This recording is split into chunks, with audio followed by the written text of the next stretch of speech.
Hey, what's going on everybody, and welcome back to another episode of Fallout 4 Mods Weekly. We have had a crazy week in terms of mods, and there is just a whole lot to cover here, so much so that I'm actually going to be breaking this up and covering some of the stuff released next week. But this week we do have a lot to look at, starting with some armor mods, some immersion-based mods, and of course we do have to talk about Project Mojave. So let's go ahead and just jump right in with the first mod. And that's going to be the Deathcore Warhammer 40k Krieg Imperial Guard by RascalArt. Now you'll have to excuse me when I talk about this one, as I am quite a novice when it comes to Warhammer lore, so I'm going to do my best and try not to sound like an absolute idiot.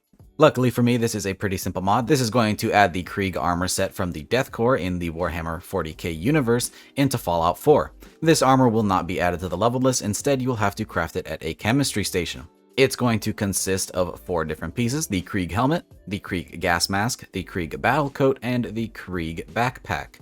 Now all of these things can be customized at the armor workbench, allowing you to add different linings and buffs, and the battle coat itself can actually have some ballistic weave as well as some different color swaps.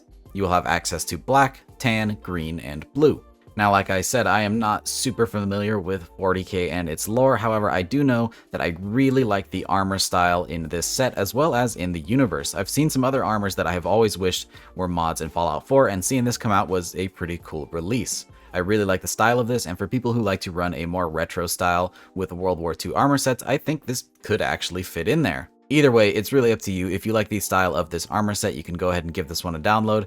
All the links to all mods in this video will be down in the description below.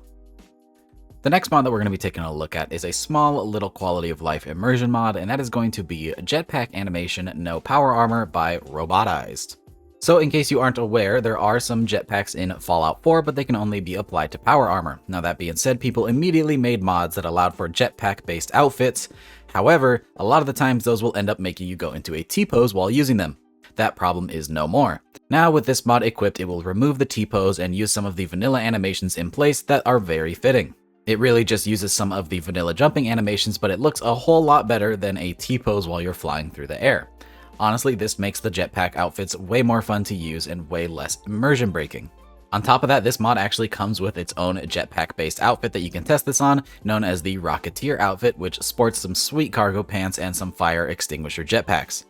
Pretty cool stuff, and honestly, it's a pretty cool outfit to be included in this.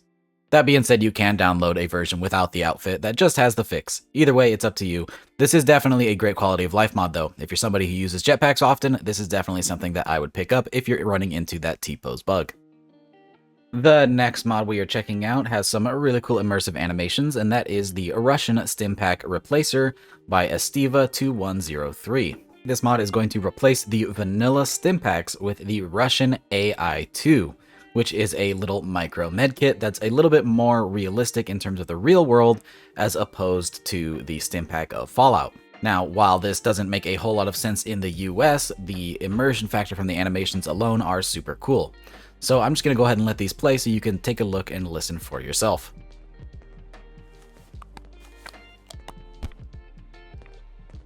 So for people who are running more of a lore-friendly game, this probably isn't going to be a mod for you. However, if you're somebody who's doing a sort of Escape from Boston, ultra-tactical modern style, then maybe this is something to look into, especially if you're really edging into the Russian side of things. If you've played Escape from Tarkov, you will immediately recognize this model as the typical little cheese packet that you'll pick up and is your standard method of healing, and it's going to function very much the same in Fallout as it replaces the standard Stimpak. You simply inject this thing and you're going to get a nice little bit of health back, and that's pretty much the only bonus.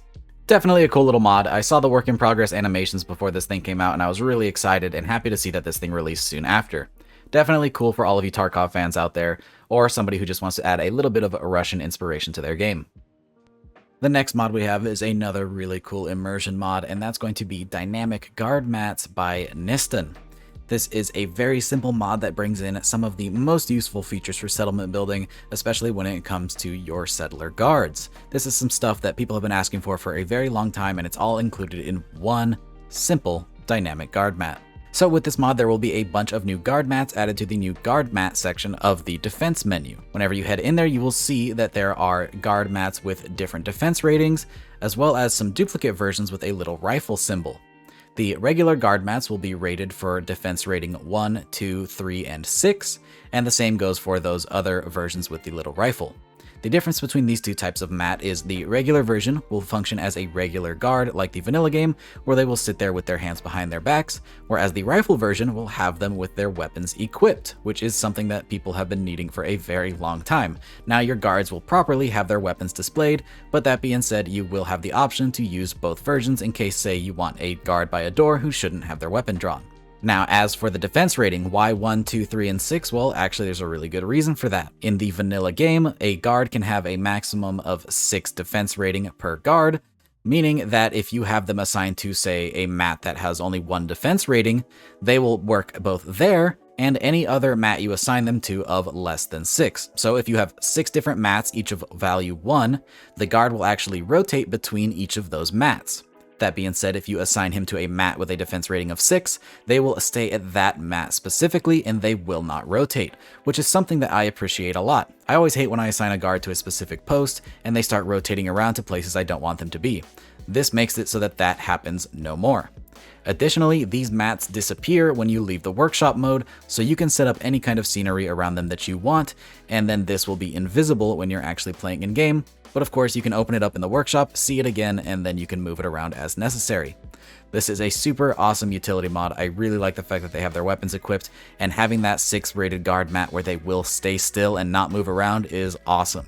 Definitely an incredible mod, and I recommend this to absolutely anybody who builds settlements. This one is truly amazing.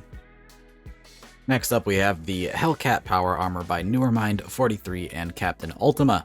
This is going to bring in the HellCat Power Armor set from Fallout 76, recreated to fit in Fallout 4.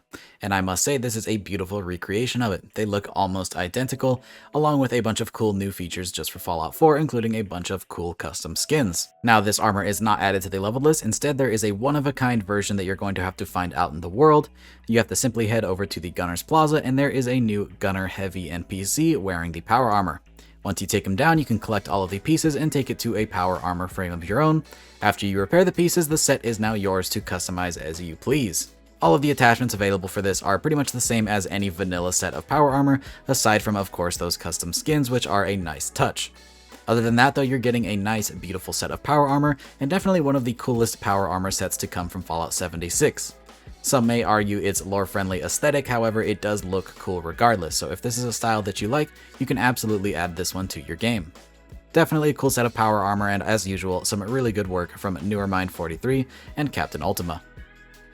And then finally, of course, we need to talk about Project Mojave. Now, there is a lot available in this mod, and I just wanted to give a very quick brief overview for Mods Weekly. If you want a lot more details, I actually have a playthrough of the mod up on the channel that you can go check out for just about everything that's available. We're really taking a look at every single detail. But for this video, let's go over the basics. This is going to be a recreation of some of the world space from Fallout New Vegas using Fallout 4's assets and a ton of custom assets. Speaking of custom assets, TheFriedturkey has recreated over 800 of the New Vegas world assets using updated graphics while still keeping the OG style. So this is not going to be the entire New Vegas map as of right now. This is an early access build that gives you access to about a quarter of the map along with the strip and all of the casinos. Speaking of the casinos, all of the casino games are actually playable, so you can go out there and play blackjack, roulette, or even the slot machines.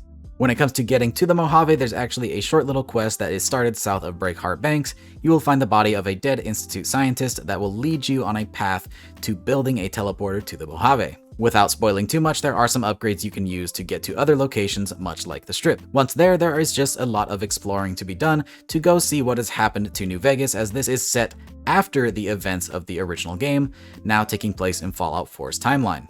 There is currently only one main quest, which is the quest that actually gets you over there and unlocks the different upgrades for the teleporter. So really, it's just more about exploring and seeing all of the cool new enemies, as there are a bunch of new creatures with fully customized skeletons, which is always a nice little touch. Additionally, there are actually new settlements. There are 6 locations in total, 3 of which are full-on settlements, and the other 3 are going to be similar to Home Plate in that they are interior cells that don't have access to the full workshop. However, you can customize them. The 3 homes for the player are going to be in each of the casinos, the Tops, the Gomorrah, and the Ultralux. And then there are also the 3 settlements. One is going to be at the Ivanpah racetrack, the other at the Nipton Road rest stop, and then the final at the Good Luck Trailer Park just outside of Nipton. These are actually some really great spots for settlements as well, lots of space and nice and flat, making for some really cool locations. Honestly, I was just super excited to be revisiting the Mojave and in a new upgraded graphics system. Really cool to be able to play this in Fallout 4 and definitely worth checking out. As with everything else, there will be links down in the description below. So with that, we bring this video to a close. I hope you guys enjoyed the mods we have this week.